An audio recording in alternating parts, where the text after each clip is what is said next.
Naitwa Mohamed Janabi, ni daktari bingwa wa magonjwa ya moyo katika hospitali yetu ya taifa Muhimbili, Dar es Salaam, Tanzania. Leo tutazungumzia kuhusu intermittent fasting au kufunga. Either kula mlo mmoja au miwili ni aina ya intermittent fasting. Lakini tutazungumzia zaidi kwa nini mtu anatakiwa kufunga either kwa mlo mmoja au miwili. Kuna sababu kadhaa, sio kwa ajili ya kila mtu. Sasa kuna watu wanafunga, sababu yao ya kwanza kubwa ni kutaka kupunguza uzito, ambayo mimi sikubaliani nayo sana, kwa sababu uzito ni matokeo mara nyingi ya kitu kingine kinasababisha upande uzito. Na sababu kubwa inayofanya watu wapande uzito, kuna kitu kinaitwa insulin resistance.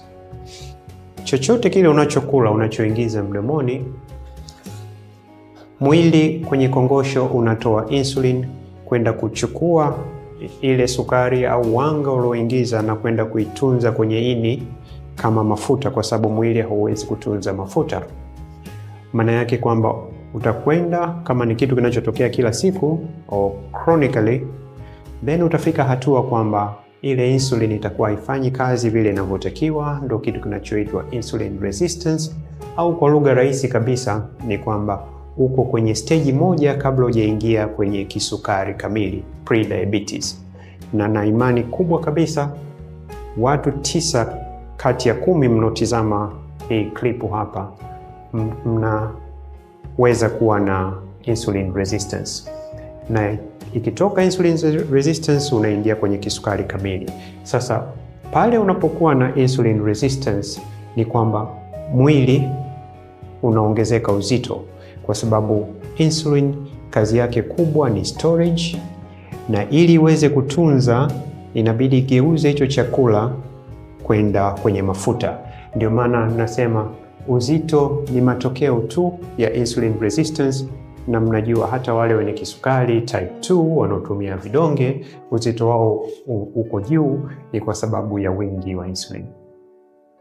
Watu wengine kama nilivyogusia wana tatizo la kisukari, kwa hiyo wanajaribu kupunguza uzito ili kucontrol kisukari. Kucontrol namna gani? Sukari ikiwa sawasawa, ina maana kwamba vidonge vyao vitapunguzwa, sindano labda zitapunguzwa dozi, na hii ni matokeo ya kuanza na insulin resistance, unaishia kwenye kisukari kamili. Watu wengine hawana tatizo la insulin resistance, hawana tatizo la uzito mkubwa, anataka tu kumaintain uzito wake hapo ulipo. Hii ni sehemu nzuri zaidi ya kila mtu kuwepo, kwamba una uzito sahihi kufuatana na urefu wako, na ni rahisi kabisa. Chukua urefu wako kwa sentimita, toa 100, utapata kwa wastani uzito wako unatakiwa kuwa namna gani. Kwa mfano una urefu wa sentimita 180, ukitoa 100 ina maana unatakiwa kuwa roughly na kilo 80. Lakini kuna watu wanafunga hizi intermittent fasting kwa sababu ya kutaka kuongeza urefu wa maisha, longevity. Sasa of course kuna imani za dini, lakini naongelea kidaktari. Unapofunga, kinga yako ya mwili inakwenda juu, na inakwendaje juu? Kuna kitu kinaitwa autophagy. Autophagy ni pale mwili unapoongeza ile recycling ya vitu vichafu vilivyokuwa ndani, na hili lakini nitalielezea kwa kina zaidi. Kwa hiyo kuna watu wanafunga kwa ajili ya kuongeza maisha yawe marefu zaidi, na kwa sababu ya kubuild kinga, kwa sababu pale unapokuwa umefunga mwili ndani huko unaongeza recycling, lakini nitaiongelea kwa kina kwenye slide zangu zinafuatia. Wengine hana sababu yoyote katika hizo, anataka tu kuamka asubuhi, aoge, take a shower, anaingia kwenye chombo cha usafiri anachokitumia na kwenda kazini moja kwa moja, kwamba chai nitakuja kunywa baadaye. Kwa hiyo it's just a question of saving time.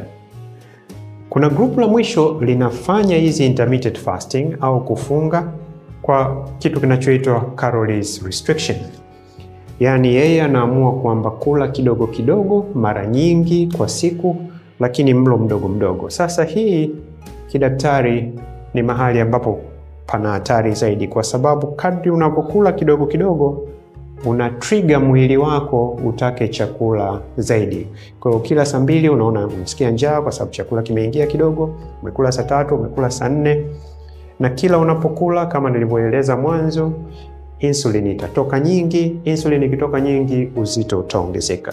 Kwa hiyo mnaona kuna sababu mbalimbali zinazofanya watu wafunge intermittent fasting, either kwa kula mlo mmoja au kwa kula milo miwili. Nini dalili kwamba wewe una insulin resistance? Kama nilivyosema pale mwanzo, wote mnaonitazama sasa hivi, 9 kati ya 10 ya nyinyi mnaonitazama sasa hivi mtakuwa na tatizo la insulin resistant. Na utajuaje kwamba una insulin resistant? Ukienda maabara yote ukiwaambia naomba mnipimie wingi wa insulini yangu au level of insulin ikiwa zaidi ya 6, ni kwamba hiyo ni insulin resistance au insulinemia. Kwa kina baba, kiuno kikiwa zaidi ya inchi 40 au kina mama 35, ni kwamba una tatizo la insulin resistance. Ukiwa na shinikizo la damu, blood pressure ya juu zaidi ya 140 kwa 90, una tatizo. Ukiwa unatumia dawa kutibu hilo tatizo, kwamba una tatizo la insulin resistance. Ukiwa na wingi wa sukari, fasting blood glucose ya zaidi ya 100 mg per deciliter, una tatizo. Na ukiwa na wingi wa mafuta, yani triglyceride ikiwa zaidi ya miligram 150 au HDL au ilikuwa chini ya miligram 40, una tatizo la insulin resistance. Kwa hiyo utaona bahati mbaya kwamba tunakosa kuwapata watu wakiwa kwenye hii stage ya insulin resistance, kwa sababu tungeweza kufanya kinga na matibabu hapa, watu wasingeingia kwenye kisukari kamili, kwa sababu ukitoka hii stage kama nilivyosema mwanzo ya insulin resistance, unaingia kwenye kisukari kamili. Sasa nini dalili zake? Ni mwendelezo wa zile nilizosema kwanza. Ukiona unatumia dawa za cholesterol kushusha cholesterol, ina maana kwa una insulin resistance. Au kwenye ngozi una hizi, tizama chini ya shingo ukiwa na hivi vidoadoa vinaitwa skin tags, hizo ni dalili za insulin resistance. Au chini ya kwapa mstari mweusi ni dalili za insulin resistance. Kina mama, upungufu au kutokuwa na hamu ya tendo la ndoa. Kina baba, kuwa na ED au erectile dysfunction, nguvu za kiume kushuka chini, ni dalili za insulin resistance. Magoti kuuma ni kwamba ni dalili za insulin resistance. Kutofikiria sawasawa, kutolala sawasawa, na nguvu zako kwa siku, kwamba asubuhi unajisikia una nguvu sana, mchana umechoka, jioni umesikia una nguvu sana. Hiyo fluctuation of energy during the day ni baadhi ya dalili. Kwa hiyo hivi ni viashiria kwamba una tatizo la insulin resistance, na moja au tiba yake kubwa ni hili tunalolizungumzia leo, ni intermittent fasting au kufunga. Sasa nani afunge kwa kula mlo mmoja, nani afunge kwa kula milo miwili, tutajaribu kuelezea.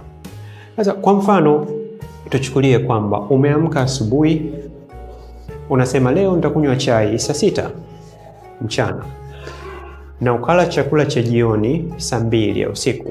Maana yake ni kwamba umefunga masaa 16 na umekula chakula masaa 8. Ukipushi zaidi kwamba okay, nitakunywa chai saa 6 na kula chakula cha jioni saa 12, utakuwa umefunga masaa 18 na kula chakula masaa 6. Ukipushi zaidi kidogo kwamba nitakula saa 8 mchana na ni yangu ya mchana, na nitakuja kula chakula cha jioni saa 12, itakuwa umefunga masaa 20 na kula masaa 4. Na ukisqueeze zaidi, pale ndo unapoingia kwenye mlo mmoja kwa siku, na unaweza kuchagua time yoyote. Unataka kunywa chai asubuhi, unataka kula chakula cha mchana au cha jioni. Mfano huu hapa, umeamua kula chakula cha jioni saa 12, kwa umekula chakula chote kwa lile saa moja, ina maana umefunga masaa 23 kwa siku. Kwa hiyo hizi zote ni aina mbalimbali za intermittent fasting au kufunga kwa masaa. Ni maamuzi tu, nitaeleza huko mbele nani anaweza kutumia ipi. Na mwili wetu unafanyaje kazi, au kwa terms za kidaktari, the body physiology. Pale tuchukulie hapa ni usiku, saa 6 usiku, hapa ni saa 6 mchana, saa 12 jioni na saa 6 usiku. Umeamua kula lunch saa 6. Kwa hichi kipindi cha saa 6, hii inaitwa feeding state. Maana yake ni kwamba chakula kitachukuliwa, kitakwenda kwenye store, kitaanza kutunzwa either kwenye ini, kwenye misuli, kwenye vitambi. Lakini kwa sababu hutakula tena mpaka saa 12, ina maana kuna wakati itafika au utakuwa kwenye fasting state, mwili utakuwa unatumia ile akiba katika hichi kipindi. Ukija kula tena saa 6, saa 12 jioni, unarudi tena kule kwenye feeding state, na baada hapo kama ukula kwa kipindi kirefu hiki mpaka itakapofika tena saa 6 mchana, hichi kipindi chote tunaita the burning state, kwa sababu hiki kipindi sasa hamna chakula kinatoka nje. Mwili unajiuliza kwamba nitapata wapi energy, nitapata wapi nguvu, ndo unapokwenda pale kwenye akiba, whether ikiwa kwenye ini, kwenye kitambi, sehemu za misuli.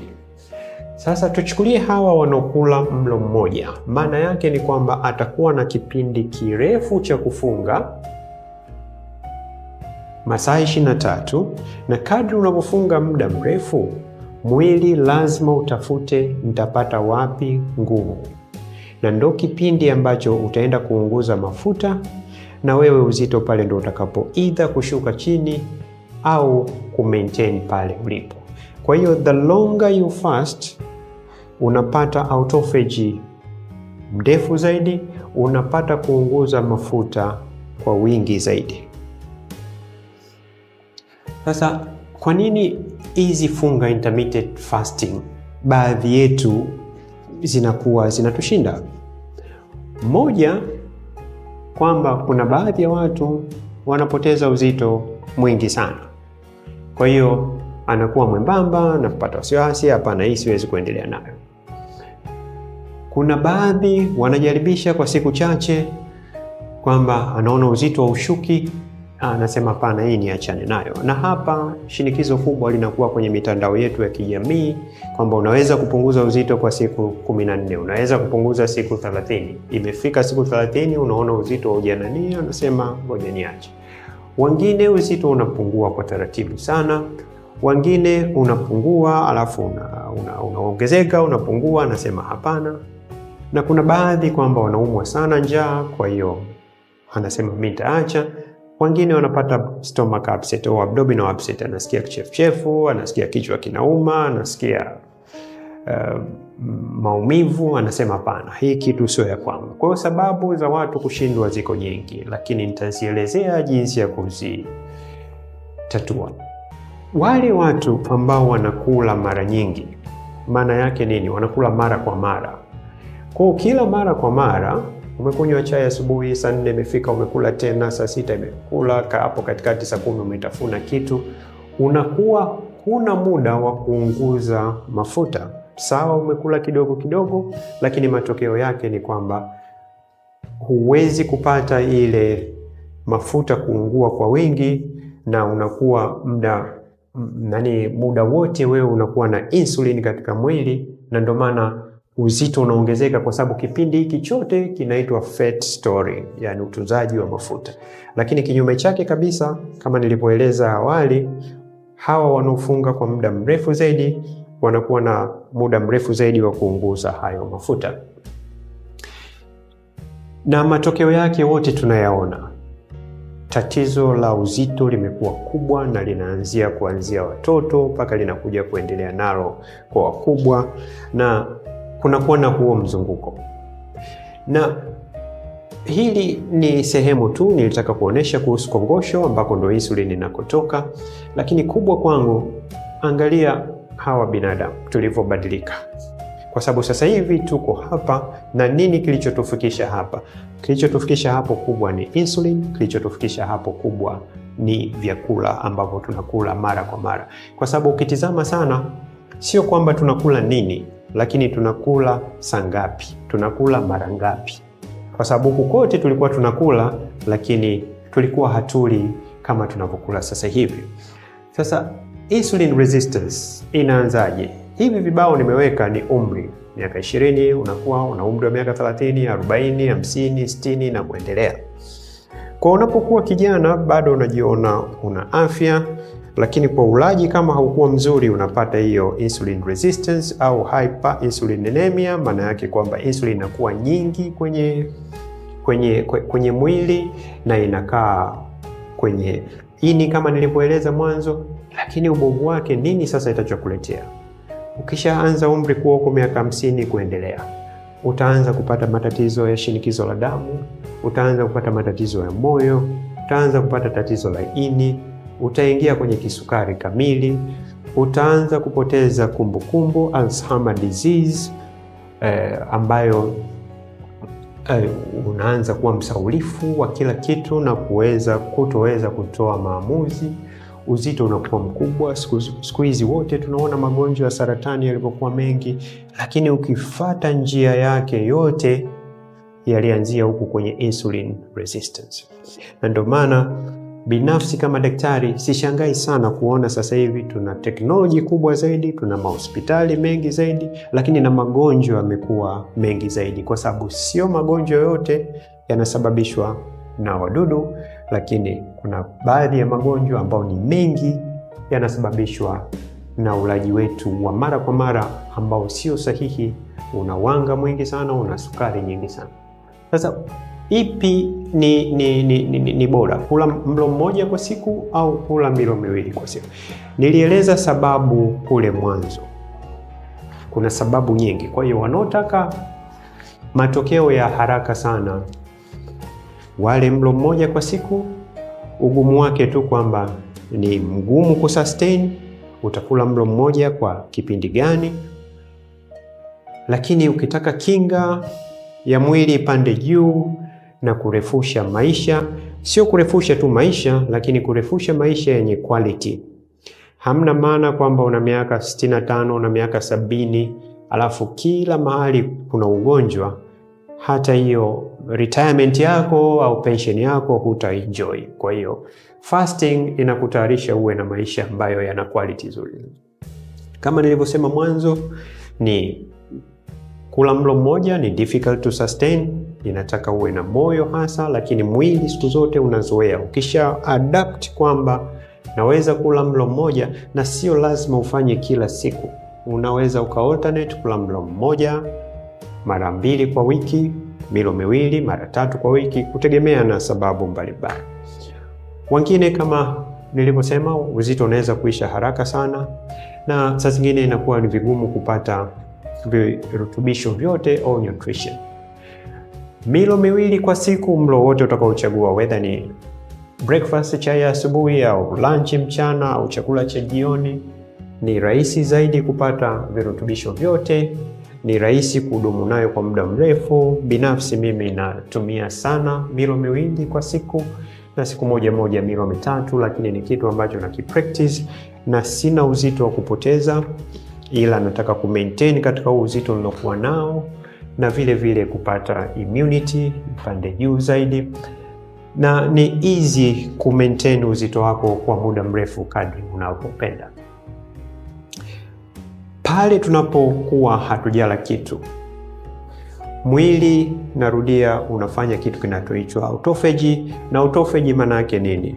Mwili unaanza kutumia kama kutoa energy kwa kutumia chakula chake kilichokuwa ndani kwenye akiba. Sasa pale uzuri wake ni kwamba utabeba kila kitu utachokikuta kwenye cells au kwenye mwili, na ndio maana unapandisha immunity, kwa sababu ikikuta virusi, ikikuta bakteria, ikikuta chembe ambazo zinaweza kuleta saratani, vitu vyote ni kama kujisafisha.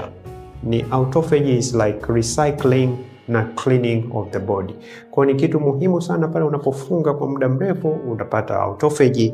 Kadri masaa unavyoongeza ndio autophagy itakavyokuwa nzuri zaidi. Kwa sababu traditionally wote tunajua, huko zamani kabla miaka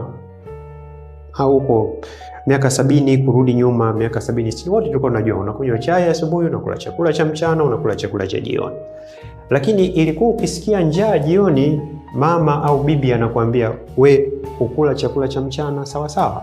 Kulikuwa hamna hivi vya kutafuna katikati. Kwa nini ukula chakula cha mchana sawa sawa? Ulikuwa ukisikia njaa mchana, wanakuambia kwa nini ukunywa chai asubuhi? Na ilikuwa ukisha kula chakula cha jioni, hauli tena paka asubuhi. Kwa kile kipindi chote ulikuwa unapata hii autophagy, ulikuwa unapata cleaning of your body, immunity. Kwa zamani kula milo mitatu ilikuwa haina tatizo. Sasa hivi kilichogeuka, kama nilivyosema awali, tumekuwa tukila sana hapa katikati, na tunakula tatizo vyakula ambavyo sio sahihi sana. Na hata ukitaka kula chakula baada ya usiku, useme usiku tena zaidi unasikia njaa, utunzaji wa chakula, mafriji yalikuwa hayapo mengi kiasi hicho kwa familia nyingi na kila. Kwa hiyo hata kile chakula unachotaka kula hakipo, na kile kichache kilichobaki kinaitwa viporo, kile kimewekwa kwa ajili ya kunywa chai asubuhi. Kwa hiyo tulikuwa tunapata muda mrefu zaidi. Kama ulikula chakula cha usiku saa 1, chai utakuja kunywa saa 1 tena, kwa hiyo unapata masaa 12 ya fasting. Tulikuwa tuzungumzie tu hizi intermittent fasting, lakini fasting ilikuwa inatokea.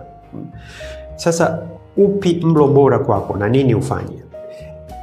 Ili uweze kutoka huku uingie kwenye mlo mmoja au miwili, kitu cha kwanza lazima ucondition mwili wako kwamba utoke kwenye kutegemea wanga na sukari, uende kwenye kutegemea chakula chenye mafuta zaidi kuliko chakula chenye wanga, kwa sababu wanga ndio unakufanya wewe ule mara kwa mara.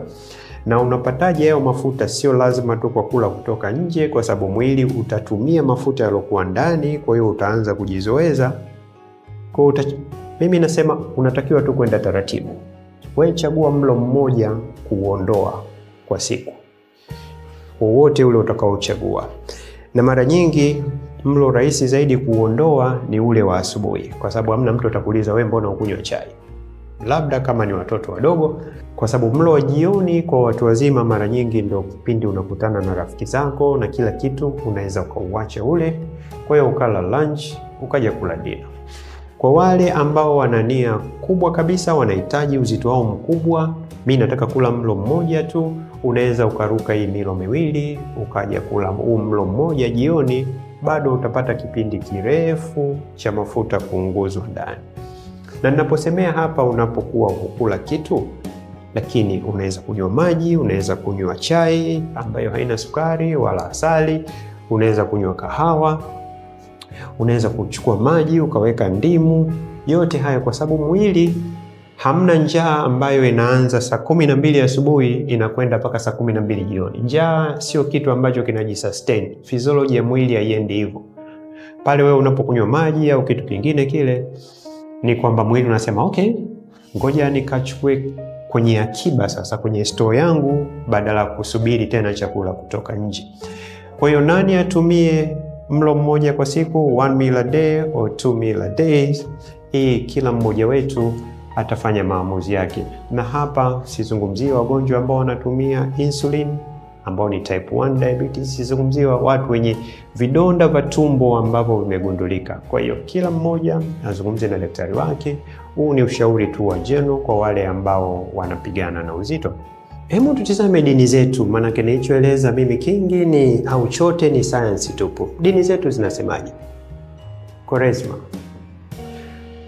inasema watu wafunge siku 40, Wayahudi wanafunga kila Jumatatu na Alhamisi, na mimi nasema tusoma Luka 18:12, hata kulikuwa na msemo unafunga kama Wayahudi. Tutizame dini ya Kiislamu. Ina mwezi mzima wa Ramadhani na mwezi wa Shabani na mwezi wa Rajabu, ukichanganya na suna zile za Alhamisi na Ijumaa, robo mwaka watu wanatakiwa kufunga. Kwa hiyo hata dini zetu, hiki ninachokisema, ukienda kwa Wahindu ni hicho hicho. Kuna faida kubwa sana katika kufunga, kuna faida kubwa sana za kutokula mara kwa mara, na najua kama hujajaribu unakiona ni kitu kigumu sana, lakini mimi nakipractice mwenyewe, na najua na wagonjwa wangu kadhaa ambao nimewaingiza kwenye hii, na tunaona matokeo yake. Kwa sababu mwili wetu unafanyaje kazi? Mwili wetu unafanya kazi kwa aina mbili tu. Either kutunza chakula pale tunapokula fed state, au tunapofunga kwenye fasting state, unatumia kile chakula kilichokuwa kwenye akiba kukitumia kukupa wewe nguvu. Kwa hiyo sio kwamba utakufa kama ukifunga. Na ndio maana sisi tunawaambia wagonjwa wetu, usifunge, kesho nitakufanyia kipimo. Anakaa masaa 12, 14 na anakuja anafanya treadmill, anakimbia kwenye zile baskeli zetu tukitaka kutizama kama ana tatizo la moyo. Kwa hiyo ni jambo ambalo miili yetu inatakiwa kula na kufunga, lakini sio kula saa zote. Narudia tena, ndio maana muhimu sio umekula nini, lakini umekula saa ngapi, when have you eaten. Ukila mara 6 kwa siku, utegemee kwamba utapata insulin resistance, utapata magonjwa yote yanayoambatana na insulin resistance. Kitu cha kukumbuka, try to fit fasting into your lifestyle. Sio kinyume chake, ujaribu kufit lifestyle kwenye fasting. Asanteni sana.